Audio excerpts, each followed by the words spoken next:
নোয়াখালীর চাটখিলে ইটভাটা ব্যবসায়ী জাভেদ হোসেনকে নৃশংসভাবে হত্যার পর লাশ পুড়িয়ে ফেলার অভিযোগ করেছেন তার স্ত্রী শারমিন আক্তার রূপা।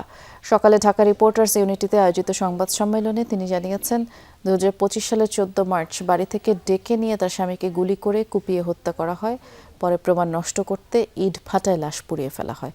দাবি করেন স্থানীয় প্রভাবশালী রাশেদ ও আশরাফের নেতৃত্বে এই হত্যাকাণ্ড। ঘটনার পর থেকে মামলা করলেও পুলিশ কোনো আসামিকে গ্রেফতার করতে পারেনি, এমনকি মরদেহ উদ্ধার হয়নি।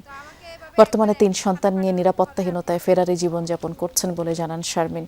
অবিলম্বে ঘটনার সুষ্ঠু তদন্তে র্যাব, পিবিএর হস্তক্ষেপ, প্রধানমন্ত্রী, স্বরাষ্ট্রমন্ত্রীর প্রতি অনুরোধ জানান নিহতের স্ত্রী।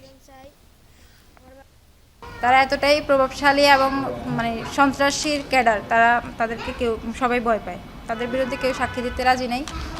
তাই আমার মাননীয় প্রধানমন্ত্রীর কাছে আমার একটাই আবেদন, তারা যেন দ্রুত গ্রেপ্তার হয়, তাদের শাস্তি হয়, আর আমার হাজব্যান্ডের সন্ধান দিক। আমার হাজব্যান্ড যদি জীবিত থাকে তাকে ফিরিয়ে দেওয়া হোক, আর যদি মেরে ফেলা হয় তাহলে তার লাশটা আমাদেরকে ফিরিয়ে দিক।